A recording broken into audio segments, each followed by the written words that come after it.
Imaginez un monde où vos désirs les plus profonds prennent forme sans que vous ayez à supplier le ciel ou à attendre un signe divin. Un monde où vous n'êtes plus un simple spectateur de votre vie, ballotté par les vents du hasard, mais un créateur conscient, capable de sculpter votre réalité avec la précision d'un artiste. Ce pouvoir n'est pas une chimère réservée aux élus ou aux mystiques perchés sur des montagnes. Il est en vous, tapi dans les replis de votre être, attendant que vous le réveilliez. Vous n'avez pas besoin de prier Shiva pour qu'il descende construire votre maison, ni d'espérer qu'un dieu quelconque lève le petit doigt pour vous sauver. Non, la clé réside dans une vérité aussi ancienne que l'humanité elle-même. Tout ce que nous avons jamais accompli sur cette planète, des pyramides d'Égypte aux gratte-ciel modernes, des poèmes immortels aux guerres dévastatrices, a d'abord germé dans le terreau fertile du mental humain. Si vous apprenez à aligner les 4 piliers de votre existence, votre corps, votre mental, vos émotions et votre énergie, dans une seule direction, et si vous maintenez cet alignement avec constance, alors ce que vous souhaitez peut se manifester, parfois sans même un effort physique. Mais ce pouvoir, aussi magnifique soit-il, est une lame à double tranchant. Mal maîtrisé, il peut transformer vos rêves en cauchemars. Tout commence dans le mental, cette étincelle divine qui fait de nous des êtres uniques. Regardez autour de vous, les ponts qui enjambent les fleuves, les avions qui défient la gravité, les symphonies qui émeuvent les cœurs, mais aussi les armes qui détruisent et les systèmes qui oppressent. Tout cela est né d'une pensée. Le mental est une usine invisible, un atelier où se fabriquent les réalités de demain. Si nous voulons un monde de beauté, de paix et de joie, nous devons d'abord apprendre à cultiver un mental qui produit des graines de cette nature. Un mental chaotique qui saute d'une idée à l'autre comme un enfant capricieux ne peut engendrer que du désordre. Un mental discipliné, en revanche, devient une force de création pure, un outil capable de transformer l'impossible en possible. Mais le mental ne travaille pas seul. Il est le chef d'orchestre d'un quatuor complexe, le corps qui agit dans le monde physique, les émotions qui donnent couleur et intensité à nos expériences, l'énergie qui est le carburant de notre vie et le mental lui-même qui dirige l'ensemble. Si ces 4 musiciens jouent chacun une partition différente, le résultat est une cacophonie. Mais s'ils s'accordent sur une même mélodie, alors la symphonie qui en résulte peut changer le cours de votre existence. Pour illustrer cela, plongeons dans une histoire fascinante issue de la tradition yogique, une parabole qui révèle à la fois la puissance et la fragilité de ce mécanisme. Un jour, un homme ordinaire part pour une promenade sans prétention. Par un coup du sort, ou peut-être une grâce inattendue, il franchit sans le savoir les portes du paradis. Après des heures de marche, la fatigue le rattrape. « J'aimerais tellement me reposer », pense-t-il. À peine cette pensée a-t-elle traversé son esprit qu'un arbre majestueux se dresse devant lui, ses branches offrant une ombre apaisante et son pied tapissé d'une herbe douce comme un lit de plumes. Ravi, il s'y installe et sombre dans un sommeil réparateur. À son réveil, une nouvelle envie le saisit. « Je suis affamé, j'aimerais manger quelque chose. » Il imagine alors les plats les plus exquis qu'il ait jamais désirés, des mets fumants, des fruits juteux, des douceurs sucrées et, comme par enchantement, tout cela apparaît devant lui. Sans poser de questions, il se jette sur ce festin et savoure chaque bouchée. Une fois son estomac satisfait, une autre pensée surgit. « J'ai soif, j'aimerais boire quelque chose. » Il évoque les boissons les plus raffinées, un vin riche, une eau fraîche parfumée de citron, un nectar doux, et elle se matérialise instantanément. Émerveillé, il boit, et bientôt, une légère ivresse s'empare de lui. C'est alors que son mental, ce compagnon imprévisible, commence à s'agiter. Dans la tradition yogique, un esprit instable est appelé Markata, un singe, et ce n'est pas un hasard. Un singe est agité, il bondit sans cesse d'une branche à l'autre, incapable de rester en place. Et il imite, reproduisant ce qu'il voit sans discernement. Ces deux traits, l'agitation inutile et l'imitation compulsive, sont les marques d'un mental non maîtrisé. Sous l'effet de l'alcool, le singe intérieur de cet homme se réveille. Il regarde autour de lui, perplexe. Que se passe-t-il ici? Je demande du repos, je l'obtiens. Je demande à manger, la nourriture arrive. Je demande à boire, les boissons apparaissent. Il doit y avoir des fantômes dans cet endroit. À peine a-t-il formulé cette idée que des silhouettes sombres et menaçantes surgissent autour de lui. Terrifié, il pense « Oh non, ils vont m'encercler et me torturer !» Et voilà que les fantômes l'entourent. Leurs griffes invisibles le tourmentant sans relâche. Au comble de la panique, il hurle « Ils vont me tuer !» Et en un instant, il s'effondre, mort. Quelle tragédie! Cet homme, par un hasard extraordinaire, était assis sous un kalpavriksha, un arbre à souhait, une métaphore puissante de ce que peut être un mental aligné. Tout ce qu'il demandait se réalisait. Le repos, la nourriture, les boissons. Mais son esprit désordonné a aussi invoqué des fantômes, puis la torture et enfin la mort. Et il les a obtenus. Ne courez pas dans les forêts à la recherche d'un tel arbre. Ils sont rares de nos jours et ce n'est pas là que réside le vrai trésor.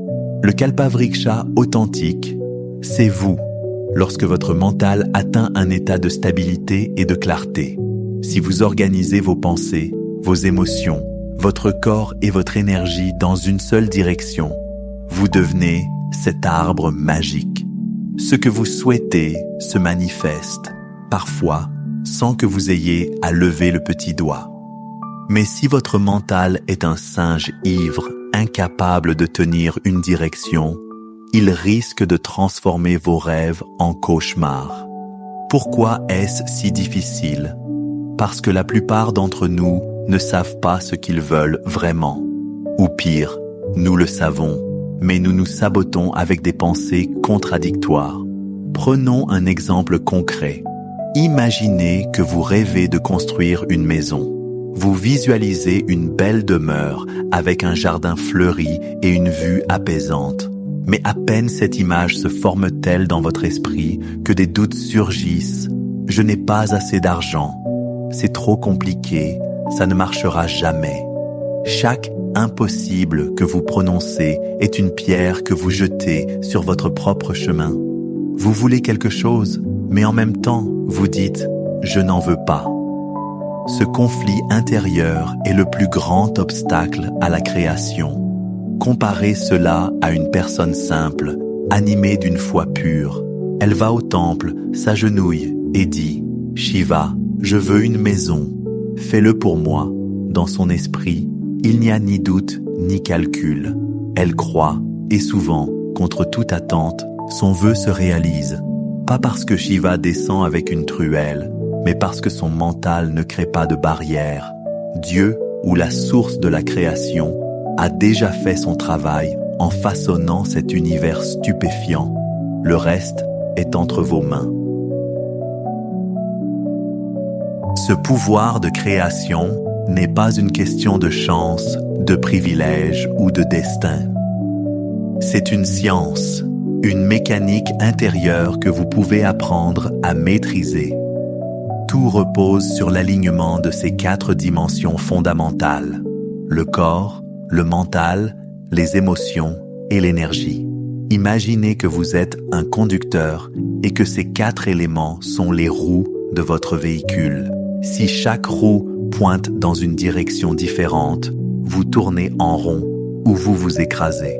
Mais si elles sont alignées, vous pouvez aller aussi loin que vous le souhaitez.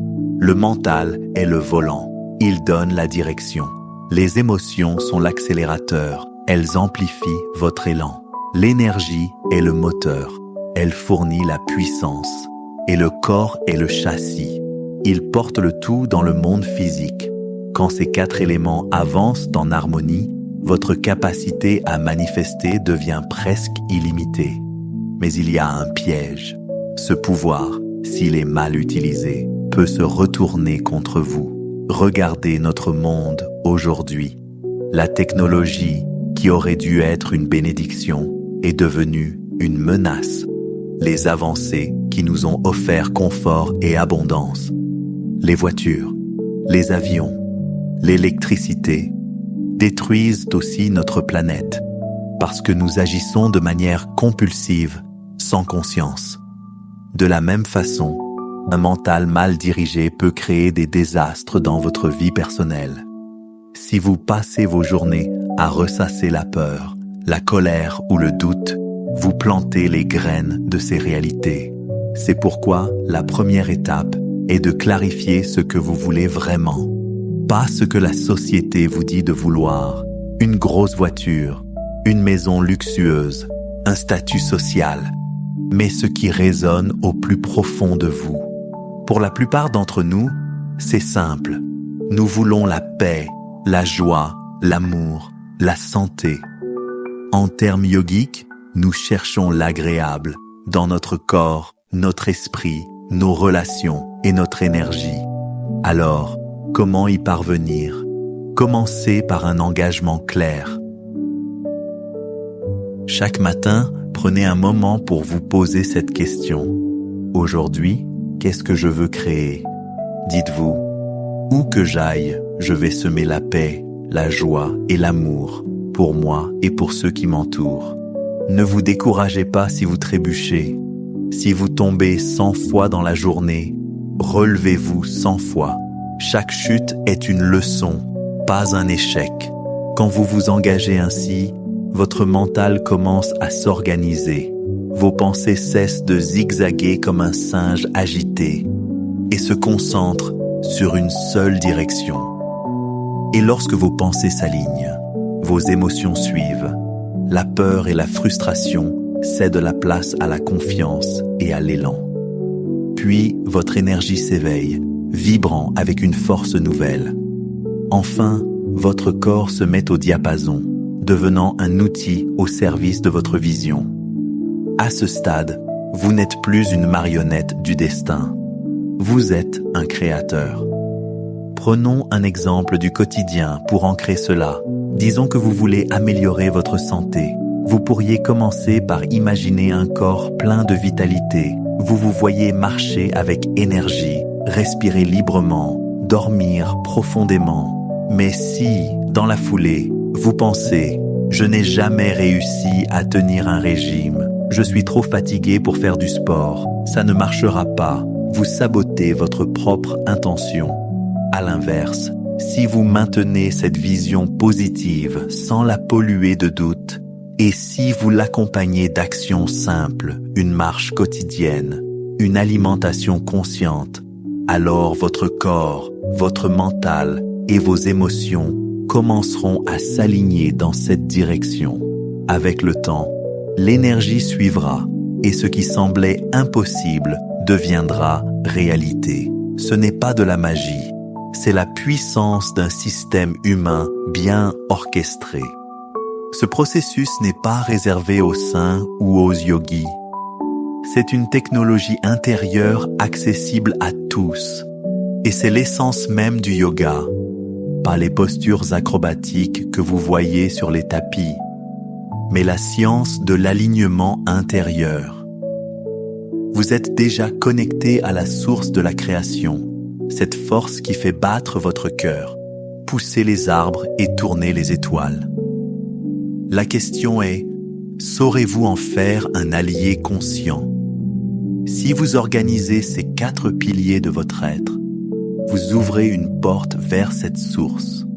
Et lorsque vous y accédez, vous ne vivez plus comme un fragment passif de l'univers, mais comme un co-créateur actif. Alors, je vous invite à réfléchir. Que voulez-vous vraiment? Pas pour demain, pas pour dans 10 ans, mais dès maintenant. La paix dans votre esprit, l'amour dans vos relations, la joie dans vos journées. Engagez-vous à le créer, pas comme un vœu pieux, mais comme un acte délibéré. Alignez vos pensées, vos émotions, votre énergie et vos actions dans cette direction. Si vous doutez, rappelez-vous ceci, ce qui n'a pas encore existé peut naître demain. Les limites que vous voyez ne sont que des ombres de votre passé. Vous avez le pouvoir de les dépasser. Vous êtes le Kalpa Vriksha. Faites-en bon usage.